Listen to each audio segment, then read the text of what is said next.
বিসমিল্লাহির রহমানির রহিম। নতুন করে আরেকটি ভিডিও নিয়ে আসলাম, যেটা নৈতিকতার উপরে সৎকর্ম এবং ধর্ম যে সবই যে একটি আরেকটির পরিপূরক এবং সংশ্লিষ্ট।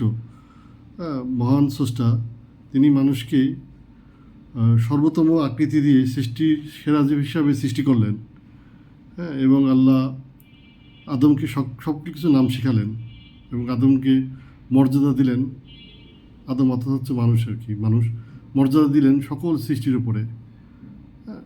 নিশ্চয়ই এখানে মানুষের জন্য অনেক কিছু করণীয় আছে, কারণ মানুষ সৃজিত হয়েছে, আল্লাহ তাকে নিজ হতে তার রূহ উপকার করলেন এই আদমের মধ্যে। এতে আদম হলো খুবই একটি গুরুত্বপূর্ণ সৃষ্টি এবং অনবদ্য সৃষ্টি হিসাবে পরিগণিত হলো, যা পক্ষান্তরে সৃষ্টির সেরা জীব বা আশরাফুল মখলুকাত বলে আমরা যাকে যা জানি। আল্লাহ এই মানবের প্রতি সে দয়া করলেন। এখানে মানুষের নৈতিকতা থাকবে। নৈতিকতাহীন মানুষ এখানে অমানুষই বলতে হবে, তাকে পশু বলা বলা বলা বোধহয় কাঙ্ক্ষিত হবে না, বলা ঠিক হবে না। কারণ পশুর ভিতরেও আজকাল আমরা অনেক কল্যাণে মানে বিভিন্ন চ্যানেল বা বিভিন্ন মিডিয়ার কল্যাণে দেখতে পাচ্ছি পশুর মধ্যে অনেক মানবিক গুণাবলী রয়েছে, মানবতা রয়েছে। তারা একটি পশু আক্রান্ত হলে অন্য পশু তাকে রক্ষা করে, এবং তারা তারা তাদের সমাজের জন্য, তাদের ওই সম্প্রদায়ের জন্য অনেক কল্যাণকর। মানুষও অন্য সৃষ্টির মতোই আল্লাহর একটি অনবদ্য সৃষ্টি, কিন্তু সেই সৃষ্টি হচ্ছে অনন্য, যা আল্লাহ সৃষ্টি করেছেন। আসলে যে আল্লাহ মানুষকে সৃষ্টি করার পিছনে কারণ আল্লাহ বললেন যে হলো আমি আদম যখন বললেন যে আমি মানুষ সৃষ্টি করব, তখন ফেরেশতাদের বললেন আমি মানুষ সৃষ্টি করব। বললো যে আপনি কি এমন কাউকে সৃষ্টি করবেন যে হলো এরকম বিভিন্ন রকম মানে যারা ঝগড়া কলহ করবে, মারামারি করবে? তখন আল্লাহ বললো যে আমি যা জানি তা তোমরা তো জানো না। তা মানুষের আসলে এর ভিতরে অনেক গুণাবলী থাকবে। সকল মানুষ যেই নৈতিকতাহীন হবে এমন না, তবে মানুষ মূলত নৈতিকতাহীন যে হয় বিভিন্ন সমাজে যখন সে শৈশবকাল পার করে, তখনও তার ভিতরে যে নৈতিকতাহীনতা বা থাকে এরকম না। পরে যখন সে সমাজের সাথে জনগণের সাথে মেশে, মানুষের সাথে মেশে, বন্ধু সমাজে মেশে, তার ভিতরে যখন স্বার্থ সংশ্লিষ্ট বিষয়গুলো এসে যায়, তার ভিতরে ক্ষমতার যে মোহ এগুলো এসে যায়, তখনই তার নৈতিকতা তখন তার থেকে আস্তে আস্তে সরে যায়, বিসর্জন দেয়। একসময় এমন হয় যে তার নৈতিকতা হারাতে হারাতে এমন হয় যে পরবর্তীতে সে বুঝেই না যে তার ভিতরে নৈতিকতা বলে জিনিসটা নাই। তার ভিতরে সৎকর্ম করা বা সৎকর্মের সাথে সংশ্লিষ্ট থাকা সে প্রায় ভুলেই যায়। সে এইভাবে অন্ধকারে অভ্যস্ত হয়ে পড়ে। এতে কি হয়, সে জানেই না সৎকর্ম কী, ভালো কর্মর দিশা কী, এবং তার যে সৃষ্টির সেরা জীব, যে তাকে একসময় আবার দুনিয়ার জিন্দগির পরে আবার অতীত হতে হবে মহান স্রষ্টার কাছে, যিনি সৃষ্টি করেছেন। নিশ্চয়ই তার একটা উদ্দেশ্য আছে, হয়তো সৎকর্ম, ইমান থাকতে হবে, তাকে বিশ্বাস করতে হবে। কারণ বিশ্বাস না করলে এই কথাগুলা সাথে স্রষ্টার সাথে সৃষ্টির কি বলে তার মানে যে সৃষ্টি বা মানুষের কোনো তার সম্পর্ক আর বিষয়গুলো আসে না। যখন তাকে আল্লাহ স্রষ্টাকে স্বীকার করে, অর্থাৎ তার প্রতি ইমান আনে, পরবর্তী কাজগুলো, তার সৎকর্মগুলো তখন এটা আমলের মধ্যে পর্যবেসিত হয়। পক্ষান্তরে সে যখন স্বীকার করার পরে অনৈতিক কাজ করে বা স্রষ্টার যে নির্দেশিত পথে চলে না বা অন্যায় দ্বারা নিজেকে আত্মাকে কুলসিত করে, তখন একইভাবে সে পাপে আচ্ছন্ন হয় এবং পাপের জন্য আল্লাহর কাছে তার অবশ্যই জবাবদিহি করতে হবে। তো যাই হোক, আমরা এখন বিষয়গুলো আমরা একটু পর্যায়ক্রমে আলাপ করতে করতে যাবো। এভাবে মূলত মানুষ ক্ষমতা ও সুখের আশায় নৈতিকতা বিসর্জন দেয়, অথচ সে চিরস্থায়ী এখানে পৃথিবীতে থাকবে না। কারণ সে পৃথিবীতে অল্প সময়ের জন্যই মানুষ আসে। মানুষ আসার একটি নির্দিষ্ট সময়কাল আছে, যে মানুষ মায়ের পেটে একটি একটা ভ্রূণ হয় বা 8-9 মাস বা এরকম থাকার পরে তারপরে বাচ্চা পৃথিবীতে আসে এবং ভূমিষ্ঠ হয়। তারপরে একটি দীর্ঘ সময় সে হলো এরকম তার শৈশবকাল, কৈশোর এবং যৌবন, বার্ধক্য, কারো কারোর মৃত্যু তার আগেও চলে আসে। এই যে বিষয়গুলো, কিন্তু এই যে তার চলে যাওয়ার সময়টা কখনোই তার নির্ধারিত না। কখনো তার আগেই মানুষ হলো বার্ধক্য আসার আগেই মানুষ চলে যায়। কিন্তু মানুষ এই উপলব্ধি আনে না যে আমি একটা নির্দিষ্ট সার্টেন কালের জন্য যেহেতু রয়েছি, তাহলে আমাদের ওইভাবে নিজেকে নিক্লস রাখতে হবে। আমাদেরকে অন্যায় দ্বারা, অন্যর দ্বারা পরিচিত হয়ে অন্যায় করা যাবে না। কারোর মানে সমাজের জন্য কল্যাণকর হইতে হবে, অকল্যাণকর হওয়া যাবে না। এই বিষয়গুলো মানুষের মধ্যে আসেই না, কারণ সে ক্ষণস্থায়ী যে ক্ষমতা, ক্ষণস্থায়ী যে লোভ, এতে সে আসক্ত হয়ে পড়ে। অর্থ, ক্ষমতা, এত সব কি আর কার জন্য? পরবর্তীতে যাদের জন্য আপনি এই সম্পদ, সম্পদ মূলত দেখা যায় যে এটা যখন একটি মানুষ ম্যাচিউর হয়, তাদের সংসার হয়, সন্তানাদি হয়, তখন তার এই সম্পদগুলো তার পরবর্তীতে তার জীবন যখন একটি পর্যায়ে তার জীবন বার্ধক্যের কারণেই হোক বা অন্য কারণে যদি তার মৃত্যু যখন চলে আসে, তখন এই সম্পদ কিন্তু তার আত্মীয় স্বজনরা ভোগ করে, তার সাধারণত তার স্ত্রী, সন্তান, কন্যা সন্তান, পুত্র সন্তান। তো এগুলা কী জন্য এত সব? এগুলা কি তারা রাখার মাধ্যম দিয়ে কি সে ওখানে কোনো যদি আল্লাহ স্রষ্টার কাছে কোনো বিশেষ কোনো ইয়ে আছে, কোনো লাভ বা তার কোনো উপকারিতা আছে? তাহলে কেন এত সব কিছু সম্পদ রেখে যাওয়া? হ্যাঁ, কেউ কেউ আল্লাহ কোরআনে অনেক জায়গায় বলছে যে কেউ কারো পাপের বোঝা বহন করবে না, যদি সে সন্তান সন্ততি হয় বা আরও আপন কেউ হয়, কেউ তার নেবে না। তারপরও মানুষ তার হচ্ছে ক্ষমতা, তার হচ্ছে লোভ চরিতার্থ করার জন্য এরকম অন্যকে অন্যকে আঘাত করে, অন্যকে কি বলে, অন্যকে ঠকায়ে নিজে সাময়িকভাবে সে দুনিয়াতে সম্পদশালী হয়। কিন্তু এই সম্পদশালী তার জন্য কতটুকু কল্যাণকর, এটাই হলো এক প্রশ্ন রাখে। কারণ তার জিন্দগির পরে সবসময় এটা দুনিয়ার জিন্দগির পরে একটি সময় যারা স্রষ্টার মুখোমুখি হতে হবে, তাকে অবশ্যই তার জন্য স্রষ্টার কাছে জবাব দিতে হবে। এই প্রসঙ্গে আমি সূরা সিজদার 32 নম্বর সূরা 11 থেকে 13 নম্বর আয়াতটা একটু আমি কয়েকটা আয়াতগুলো পাঠ করি, দেখি স্রষ্টা এখানে কী বলছেন। তার হলো সৎকর্ম সম্পর্কে দেখি একটু ওইগুলো দেখি। এখানে 11 নম্বর যে আয়াতে বলতেছে, বলুন, মানে নবীকে বলছে, বলুন তোমাদের প্রাণ নিয়ে যাবেন মালাকুল মউত, প্রাণ হরণকারী ফেরেশতা, যিনি তোমাদের দায়িত্বপ্রাপ্ত, তোমাদের প্রাণ হরণের দায়িত্বপ্রাপ্ত। অথবা তোমরা তোমাদের প্রতিপালকের কাছে প্রত্যাবর্তিত হবে, ফিরে আসবে। হ্যাঁ, আর যদি আপনি দেখতেন যখন পাপীরা তাদের প্রতিপালকের সামনে তাদের মাথা নত করে বলবে, হে আমাদের প্রতিপালক, আমরা দেখলাম ও শুনলাম, এখন আপনি আমাদেরকে ফেরত পাঠিয়ে দিন, আমরা নেক কাজ করব, আমরা পুণ্য নিশ্চিত হয়েছি। দেখার পরে বলবে যে আমরা পুণ্য নিশ্চিত হয়েছি। হ্যাঁ, আমি ইচ্ছা করলে প্রত্যেক ব্যক্তিকে সঠিক পথ দান করতে পারতাম, কিন্তু আমার এ বাণী অতীব সত্য, আমি অবশ্যই পূর্ণ করব জাহান্নামকে জিন ও মানব দ্বারা।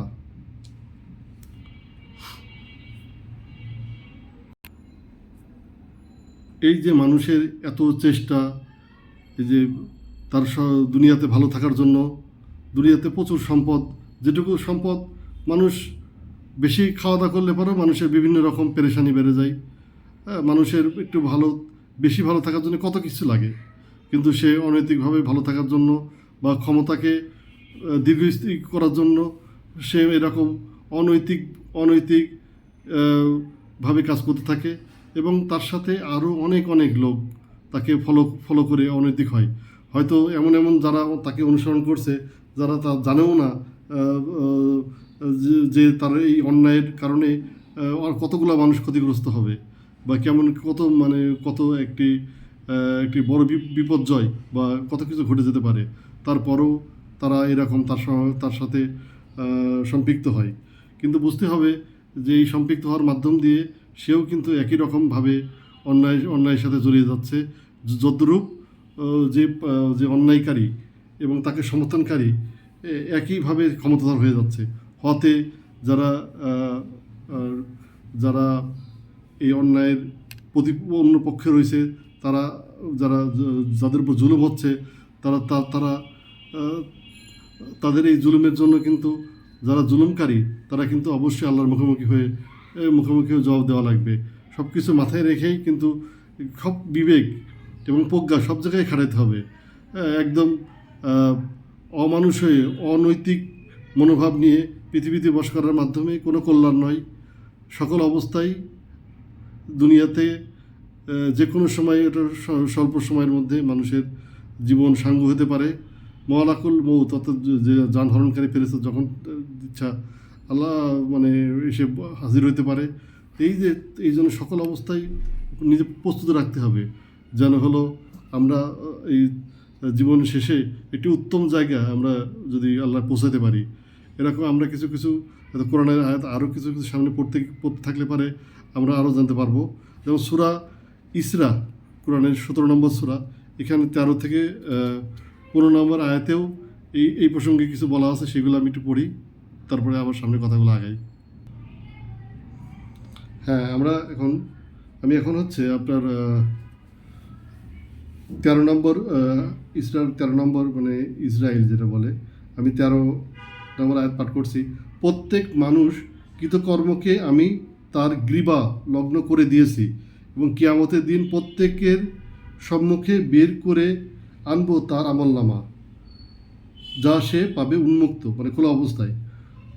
পাঠ করো তুমি তোমার আমলনামা, আজ তোমার হিসাব নিকাশের জন্য তুমিই যথেষ্ট। যারা সৎপথে চলে তারা তার নিজের মঙ্গলের জন্যই সৎপথে চলে। যারা পথভ্রষ্ট হয় তারা তো পথভ্রষ্ট হয় নিজের ধ্বংসের জন্যই। আর কেউ অন্য কারো বোঝা বহন করবে না। আর আমি কোনো রসুল না পাঠানো পর্যন্ত কাউকে আযাব দেই নাই। অর্থাৎ আমাদের কাছে রসুল চলে আসছে, আমরা আমাদের নির্দেশনা পেয়ে গেছি আল্লাহর তরফ থেকে যে আমাদের করণীয় কী। এই অবস্থায়ও যে আমাদেরকে কেউ কারোর বোঝা বহন করবে না, হ্যাঁ, এবং নিজেকেই সব আমলনামা মানে আমরা যে প্রতিনিয়ত যা করছি প্রতি সময়ই তা রেকর্ডিং হচ্ছে। আমাদের অনেক কিছু জানা সহজ হয়ে গেছে, যে আমাদের যে মোবাইল হোক বা যেরকম মানে পেন ড্রাইভ, হার্ড ডিস্কে, কম্পিউটার হার্ড ডিস্কে, এরকম অনেক ছোটো ছোটো চিপে আপনার হলো শত শত হাজার হাজার গিগাবাইট হলো ডাটা হলো মানে সংরক্ষণ করা যায়। এইরকম আমাদেরও আল্লাহ হলো এরকম আমাদেরও একটি পেন ড্রাইভ বা কোনো একটা ডিভাইসের মাধ্যমে বা কোনো একটি সফটওয়্যারের মাধ্যমে আল্লাহ ভালো জানেন যে আমাদের সব ভালো কাজ এবং মন্দ কাজগুলো রেকর্ড রাখছে, যা আমাদের পরবর্তীতে আমাদের সামনে উন্মুক্তভাবে আমরা দেখতে পারবো। তখন যার আমলনামা ভালো হবে সে সুসংবাদ পাবে চিরস্থায়ী জান্নাতের, এবং একইভাবে যারা আমলনামা বদকার বা খারাপ হবে সে একইভাবে লাঞ্ছিত হবে আল্লাহর দ্বারা। আল্লাহ তাকে সাথে কথা বলবেন না, তাকে পবিত্র করবেন না, এবং সে তার জন্য থাকবে লাঞ্ছনাদায়ক শাস্তি, যা মানুষের কখনো কোনো সুস্থ মানুষের কাম্য হতে পারে না। অথচ মানুষ তার জানার মতে অজানা মতে প্রতিনিয়তই সে তার হলো হয়তো ধর্মীয় অনুশীলন করছে, হয়তো নামাজ রোজা রাখছে, কিন্তু নামাজ রোজার পাশাপাশি যে নৈতিকতা, যে সৎকর্ম, যে মানুষের জন্য উপকারী হওয়া, কোনোভাবেই মানুষের জন্য ক্ষতিকারী না হওয়া, সে দিকটাকে ইগনোর করে বা অবজ্ঞা করে চলেছে। সে দেখাচ্ছে যে কোনো একটি অত্যাচারী শাসক তার শাসকের যে অনৈতিকভাবে অনেক অর্ডার দিচ্ছে মানে সে তার রাজত্বকে দীর্ঘস্থায়ী করার জন্য, সেই অবস্থায়ও তার যে অনুগত যারা বাহিনী আছে তারা তার সাথ দিচ্ছে। তাকে অন্যায় বলতেছে না, অন্যায়ের সাথেই অন্যায়কে ন্যায় মনে করে তাকে সাপোর্ট করে যাচ্ছে। যেমন আমরা পৃথিবীতে এখন চলছে 2024 সাল, দেখছি যে ফিলিস্তিনি আর ইসরায়েলের মধ্যে একটি ভয়াবহ যুদ্ধ হচ্ছে। আমেরিকা বা এরকম যারা আমেরিকা আছে, তারপরে ইউরোপের অনেকগুলো দেশ, অধিকাংশ দেশই তারা হলো এই যুদ্ধকে মিটানো বা তাদের সমাধান করার চেষ্টার থেকে বরঞ্চ ইসরায়েলকে বিভিন্নভাবে সামরিক সহযোগিতা দিয়ে যুদ্ধকে আরও দীর্ঘায়িত করছে। এবং এই যে যারা এই ফিলিস্তিনের যারা অস্ত্রহীন বা যারা শক্তিহীন বা যাদেরকে প্রতিরক্ষার করার কোনো সামর্থ্য নাই, সেই জাতিকে মারার জন্য তারা অস্ত্র দিচ্ছে এবং তারা ইসরায়েল তাদের ওখানে টনকে টন প্রতিদিন এরকম বোমা নিক্ষেপ করছে আকাশ থেকে, এবং বিভিন্ন ভারী অস্ত্র দিয়ে তাদের প্রতিনিয়তই মানুষ হত্যা করে চলেছে। এই যে নৈতিকতা, এই নৈতিকতা তো জাতিগতভাবেই বা দেশগতভাবেই নাই। হ্যাঁ, এরকম নৈতিকতা এটাই বোঝানোর চেষ্টা করেছি, এটা নৈতিকতা নয়, এটা ধর্ম। তারা তারা মনে করছে যে তাদের উদ্ধারকারী আছে, তাদের মসিও আছে, তাদের তাদের উদ্ধারকারী মুসা নবী রয়েছে, তাদের উদ্ধারকারী ঈসা নবী রয়েছে, কিন্তু আল্লাহ কারোর মুখাপেক্ষী না। আল্লাহ এই কাউকে উদ্ধারকারী হিসাবে কোনো ধর্মগ্রন্থ মতো পাওয়া আছে এরকম জানা যায় না। কোনো উদ্ধারকারী নাই। উদ্ধারকারী স্বয়ং নিজের আত্মার রুহকে পবিত্র করার মাধ্যম দিয়ে, সৎকর্ম করার মধ্য দিয়েই উদ্ধারকারী নিজের উদ্ধারকারী নিজেই হতে হবে। কেউ কাউকে উদ্ধার করবে না। এটা অলিক কল্পনা, নিজেকে একটা সস্তা বুঝ দেওয়া ছাড়া আর কিছুই না। এই জন্য দেখা যায় যে আল্লাহর সর্বশ্রেষ্ঠ, আল্লাহর আসমানি কিতাব, সর্বশেষ আসমানি কিতাবে আল্লাহ সব কিছুই পরিষ্কার করে দিয়েছে। তারপরও মানুষ যেহেতু তার সময়ের কারণেই হোক বা তার অভ্যাসগত কারণেই হোক, হয়তো কোরআনের সাথে পড়ে না কিন্তু ধর্ম অনুশীলন করে। কিন্তু মানুষ একটু কোরআনের মধ্যে থেকেই আমরা একটু আলোচনাগুলো অনেক কিছু জানার চেষ্টা করবো। এতে কী হবে, আমরা আল্লাহ কি এখানে নির্দেশ হয়েছে, এই প্রসঙ্গে কি নৈতিকতা প্রসঙ্গে কী ধরনের কথা রয়েছে, এবং সেটা ব্যক্তি, সামাজিক, পারিবারিক এবং রাষ্ট্রীয়ভাবে এর ব্যাপারে আল্লাহ কি বলছে, এগুলা একটু জানার যেহেতু সুযোগ আছে, আমি সেই বিষয়েও একটু আলোচনার অবতারণা করব। এখানে আমি সূরা আল মাইদা, যেটা কোরআনের 5 নম্বর সূরা, 7 ও 8 নম্বর আয়াত একটু পড়ি, তাহলে একটু আরও ক্লিয়ার হয়ে যাবে। 7 নম্বর আয়াতে বলছে, তোমরা স্মরণ করো তোমাদের প্রতি প্রদত্ত আল্লাহর নিয়ামতকে এবং সে অঙ্গীকারকে যা তিনি তোমাদের কাছ থেকে গ্রহণ করেছেন। যেটা আমাদের কাছ থেকে যেই অঙ্গীকার গ্রহণ করেছে সেটা রুহ জগতেই করবে, সেটা তাছাড়া সুযোগ কোথায়। যখন তোমরা বলেছিলে আমরা শুনলাম ও মেনে নিলাম, আর আল্লাহকে ভয় করো, নিশ্চয়ই আল্লাহ অন্তরের বিষয় সম্পর্কে পূর্ণ খবর রাখেন। আমরা শুনলাম ও মেনে নিলাম, হ্যাঁ, যে আল্লাহর সাথে যে রুহ জগতে বান্দার যে কথোপকথন, রুহুর সেই কথোপকথনের কথা বলছে। আর আল্লাহকে ভয় করো, নিশ্চয়ই আল্লাহ অন্তরের বিষয় সম্পর্কে পূর্ণ খবর রাখেন। নিশ্চয়ই আল্লাহ পূর্ণ খবর রাখেন। হে মুমিনগণ, আল্লাহর উদ্দেশ্যে ন্যায় সাক্ষ্যদানে তোমরা দৃঢ় থাকো। কোনো সম্প্রদায়ের প্রতি শত্রুতা তোমাদেরকে যেন কখনো সুবিচার না করার জন্য পরিচিত না করে। কথাটা বলছে যে কোনো সম্প্রদায়ের প্রতি শত্রুতা তোমাদেরকে যেন কখনো সুবিচার না করার জন্য পরিচিত না করে। হ্যাঁ, সম্প্রদায়ের প্রতি শত্রুতা তোমাদেরকে যেন কখনো সুবিচার না করার জন্য পরিচিত না করে। তোমরা ন্যায় বিচার করো, এটা পরোজগারীর অতি নিকটবর্তী। তোমরা আল্লাহকে ভয় করো, নিশ্চয়ই আল্লাহ তোমাদের সকল কার্যকলাপ সম্পর্কে অবহিত। হ্যাঁ, বলতেছে যে হলো সম্পদের প্রতি সত্যতা তোমাদেরকে যেন সুবিচার না করার জন্য পরিচিত না করে। মানে কাউকে ফ্যাসিলিটি দিতে যায় বা কারোর প্রতি আনুগত্য হওয়ার কারণে বা কাউকে সুবিচার না করে পরিচিত না করে। কিন্তু মানুষ এখন দেখা যাচ্ছে, আমি এই কথাগুলো যে এতক্ষণ বললাম, যে এরকম ইসরায়েল ফিলিস্তিনের কথাগুলো বললাম, ঠিক একই অবস্থা হচ্ছে। শুধু তাই না, অনেক রাষ্ট্রের মধ্যে এরকম, মানে দেশের মধ্যেও দেখা যায় একটি দল ক্ষমতায় থাকার জন্য দেখা যাচ্ছে অনৈতিকভাবে অনেক রকম জুলুম নির্যাতন চালায় অন্য প্রতিপক্ষকে, এবং তাকে সাপোর্ট কিন্তু তার ওই দেশেরই দেখা যাচ্ছে যে বিভিন্ন রকম মানুষ তাকে দিচ্ছে। কিন্তু তারা বুঝছে না এই সাপোর্ট নিয়ে সে কিন্তু ক্ষমতাবান, এবং সে একটার পর একটা এরকম তার বিভিন্ন রকম মিথ্যা যে অপকর্ম, যে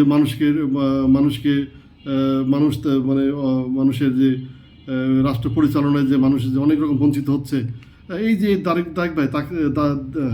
দায়ভার তাকেও নিতে হবে যে এই সরকারকে সমর্থন করে যাচ্ছে প্রতিনিয়ত, যে জুলুমবাজ সরকারকে।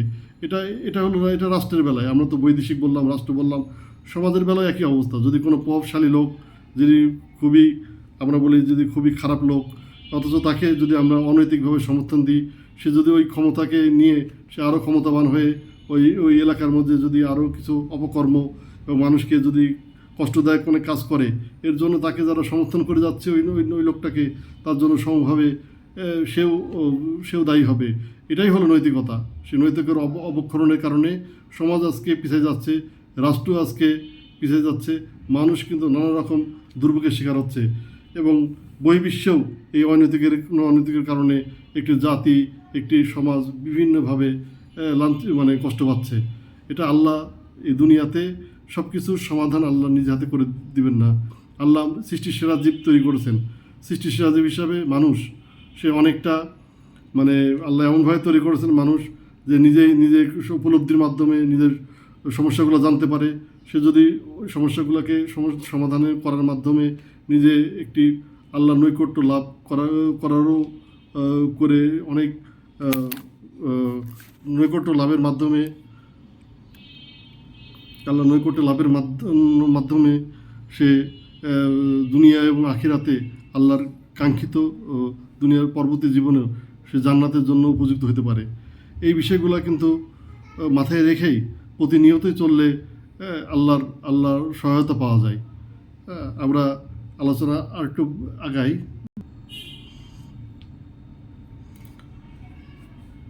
আমরাই শুধু দেখতে পাচ্ছি যে মানুষ হিসাবে আমরা ভিন্ন ভিন্ন, কিন্তু স্রষ্টার চোখে কিন্তু আমরা একটি একটি একটি জাতি, হ্যাঁ, একটি মানে মানুষ জাতি। এই একজন আরেকজনের কাজে লাগবে এবং এর দ্বারা সমাজের বিভিন্ন রকম যে সমস্যাগুলো সমাধান হবে, এটাই ছিল আল্লাহর হচ্ছে মানুষের কাছে কাঙ্ক্ষিত কামনা। হ্যাঁ, আল্লাহ কোনো কি এমনি অন্য প্রাণীর মতো না যে হলো তাকে এটা একটি বললো যে আমি তোমাদেরকে আমার প্রতিনিধি বানাইছি। তার মানে নিজেরা ভালো প্রতিনিধিত্ব করবা, থাকবাই, এবং আমার যে সৃষ্টিকুল আছে তাদেরকে ভালো রাখার জন্য ব্যবস্থা করবা।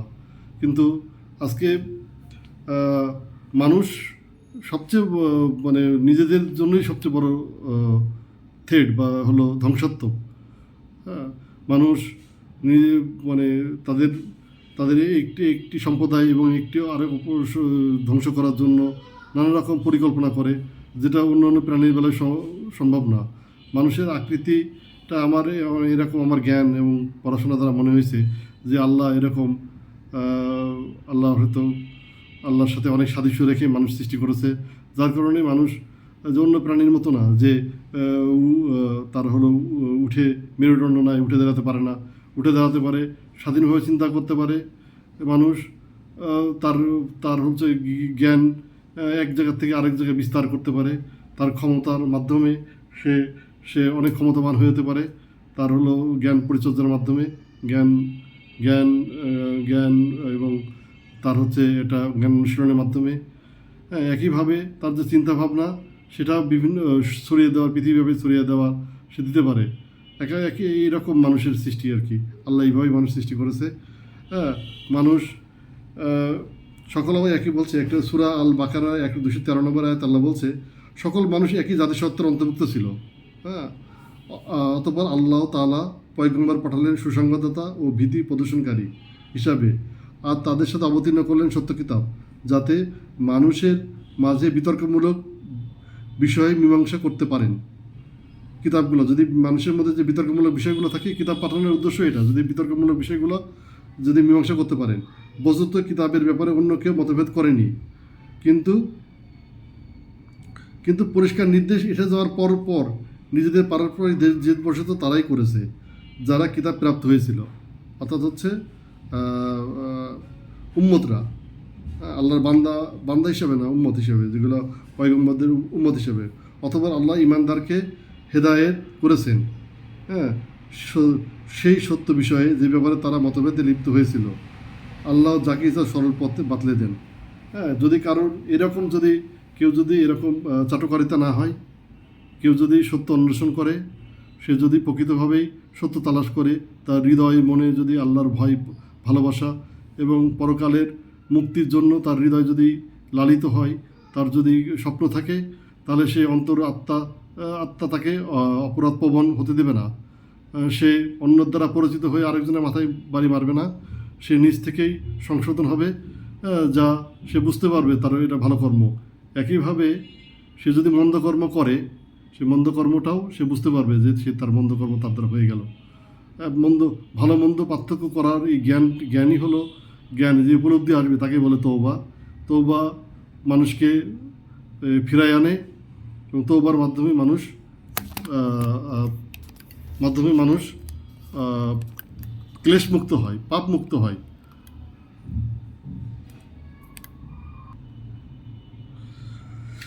দুনিয়াতে অল্প সময়ের মধ্যে মানুষ সবই উপলব্ধি করেই যায়, কিন্তু তারপরও মানুষ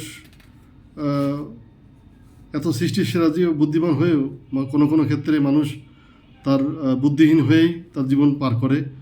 দেখা যাচ্ছে যে কেউ কারণ না, মানুষ অনেক সময় মানুষের এই সুযোগ আল্লাহ করে দেয় যে মানুষ বিভিন্ন অসুখ বিসুখ, বিভিন্ন পরীক্ষায়, বিভিন্ন রকম আপদ বিপদে মানুষকে পাশে পায় না। তারপরও মানুষের উপলব্ধি হয় না যে কেউ কারণ না। অথচ যারা আপন না, পরের জন্যও সে অন্যের কথায় পরিচিত হয়েও সে হলো কারোর জন্য অন্য সমাজের জন্য ক্ষতিকারক হয়ে যায়, রাষ্ট্রের জন্য ক্ষতিকারক হয়ে যায়। হ্যাঁ, এবং কি সে নিজেরও বহুত অকল্যাণ করে ফেলে। এই যে বিষয়গুলো, কারণ সে এখানে ঝুঁকে নেওয়ার ব্যাপারগুলো থেকে যায়। এইভাবে মানুষ দুনিয়ার জীবন শেষ করে যে পরকালে যে তাকে জবাবদিহিতা করতে হবে, এগুলো তাৎক্ষণিকভাবে তার মাথায় আসে না। কিন্তু এইগুলা সব কিছু লিখিত হচ্ছে, পরকালে জিন্দেগিতে সব কিছু তাকে খোলা কিতাব আকারে দেখানো হবে। এই উপলব্ধি আসার জন্য এই ভিডিওর অবতারণা করা হয়েছিল। নৈতিকতার মানুষ জীবনে কত প্রয়োজন, ধর্ম নৈতিকতা থেকে বিচ্ছিন্ন কিছু না। হ্যাঁ, নৈতিকতার এবং সৎকর্ম শিক্ষা এবং অন্য অন্য আল্লাহর ইবাদতের থেকেও অনেক গুরুত্বপূর্ণ, কারণ এর মাধ্যমে পৃথিবী শান্তিময় হয়। আল্লাহর বিধানের মধ্যে চলা হয়। হ্যাঁ, এর মাধ্যমে সমাজ একটি স্থিতিশীল সমাজ পায় এবং আল্লাহর যে প্রতিনিধিত্ব করা, সে জ্ঞান পৃথিবীতে অর্জন করা যায়। রূহ শক্তিশালী হয় পরকালের জন্য, যা তার এই যে মৃত্যুর পরবর্তী যে সফর, এই সফরে তার হলো এই আধ্যাত্মিকতার যে বিষয়গুলো আছে দুনিয়ার জিন্দগির পরে, এই সফর তার জন্য অনেক সহজ হবে। পক্ষান্তরে তার যদি এই রূহ কুলসিত হয়, অন্যকে কষ্ট দেওয়া, অন্য দ্বারা পরিচিত হয়ে মানুষকে ঠকানো, মানুষকে অন্যায়কে ন্যায় বলা, এর দ্বারা সে তার রূহকে কুলসিত করবে। এই কুলসিত করার মাধ্যমে সে তার এই সফরটাকে অনেক কঠিন হয়ে যাবে। সে পরকালে তার জন্য হয়তো ভালো কিছু সুসংবাদ থাকবে না। জীবনে যদি এই জীবনটা, এই দুনিয়াতে মানুষ যত বড়ই বলি যে আমি সুখী, এই সুখের মধ্যে অনেক কষ্ট আছে, অনেক একটা বড় মানব জীবন, এটা খুব ভাগ্যের, অল্প মানুষ অনেক ভাগ্যে পায়। এই জীবন যদি সফল না করতে পারে, তার মতো হতভাগ্য আর কেউ নাই। হ্যাঁ, আমি কথা শেষের দিকে চলে আসছি। তো এটাই বলবো যে মানুষের জীবনে, প্রত্যেকের জীবনে নৈতিকতা বা তার আচরণ দ্বারা অন্যজন যদি কোনো কষ্ট না পায়, সেইভাবে নিজেকে গঠন করতে হবে এবং নিজেকে সৃষ্টির জন্য আশীর্বাদ করে দিতে হবে। যদি আল্লাহর যে উদ্দেশ্য ছিল মানব সৃষ্টির, যে মানুষ তার প্রতিনিধি হবে, পৃথিবীর জন্য কল্যাণকর হবে, সে পরিবার, সমাজ, রাষ্ট্র এবং পৃথিবীর জন্য তার একটি কল্যাণকর হবে। ফেরেশতারা যেটা নিয়ে বলছিল যে আপনি কি এমন কাউকে সৃষ্টি করতে যাচ্ছেন যে পৃথিবীতে এসে কলহ সৃষ্টি করবে? হ্যাঁ, আল্লাহ বলছে আমি জানি, তোমরা তো জানো না। সেই আল্লাহ যেই আমাদের নিয়ে যে গর্ব করেছে, হ্যাঁ, সেই জায়গা থেকে আল্লাহকে আমাদেরকে ওই জায়গাটা প্রমাণ দিতে হবে যে আমরা আসলে আমরা হলো কলহ না, আমরা হচ্ছে দরদি, একজন আরেকজনের পাশে থাকবো। আমরা আমাদেরকে কেউ পরিচিত করতে আসলে আমরা পরিচিত হব না। এইভাবেই আমরা নিজে যে আশরাফুল মাখলুকাত, আল্লাহ যে আমাদের সৃষ্টির সেরা জীব করেছে, সেটার পরিচয় বহন করতে হবে। এখন আমার ভিডিও শেষে আমি সূরা হুদের 102 থেকে 108 আয়াত পড়ে আল্লাহ কি বোঝাতে চেয়েছেন এই প্রসঙ্গে, হ্যাঁ আমরা নৈতিকতার বিষয়ে যে কথা বলছিলাম এই প্রসঙ্গের কথাগুলো দিয়েই আমি আমার কথা লেকচার বা কথা শেষ করব। হয়তো পরবর্তী কোনো ভিডিওতে আবার যদি আল্লাহ দেখা করার সুযোগ করে দেখা হবে ইনশাল্লাহ। সূরা হুদ আয়াত 102 থেকে 108 পাঠ করি। আর তোমরা তোমার পরওয়ারদিগার যখন কোনো পাপপূর্ণ জনপদকে ধরেন তখন এমনিভাবেই ধরে থাকেন, নিশ্চয়ই তার পাকড়াও খুবই মারাত্মক, বড় কঠোর। নিশ্চয়ই ইহার মধ্যে নিদর্শন রয়েছে এমন প্রতিটি মানুষের জন্য যে আখিরাতে আযাবকে ভয় করে। উহা এমন একদিন যেদিন সব মানুষ সমবেত হবে, সেদিনটি যে হাজিরের দিন। আর আমি যে উহা বিলম্বিত করি তা শুধু একটি ওয়াদার কারণে যা নির্ধারিত রয়েছে। হ্যাঁ, যেদিন তা আসবে সেদিন আল্লাহর অনুমতি ছাড়া কেউ কোনো কথা বলতে পারবে না। অতঃপর কিছু লোক হবে হতভাগ্য আর কিছু লোক হবে সৌভাগ্যবান। অতঃপর যারা হতভাগ্য তারা দোজখে যাবে, সেখানে তারা আর্তনাদ ও চিৎকার করতে থাকবে আর সেখানে চিরকাল থাকবে যতদিন আসমান ও জমিন বর্তমান থাকবে। তবে তোমার প্রতিপালক অন্য কিছু ইচ্ছা করলে ভিন্ন কথা, নিশ্চয়ই তোমার পরওয়ারদিগার যা ইচ্ছা করতে পারেন। আর যারা সৌভাগ্যবান তারা বেহেশতের মাঝে সেখানেই চিরদিন থাকবে যতদিন আসমান ও জমিন বর্তমান থাকবে। তবে তোমার প্রভু অন্য কিছু ইচ্ছা করলে ভিন্ন কথা, এ দানের ধারাবাহিকতা কখনোই ছিন্ন হওয়ার নয়। সবাইকে অনেক অনেক শুভকামনা। আমরা নৈতিকতার অধ্যয়ন যদি আমাদের জীবনে করতে পারি, সবাইকে আরও অনেক শুভকামনা। আসসালামু আলাইকুম ওয়া রাহমাতুল্লাহ। ভালো থাকবেন।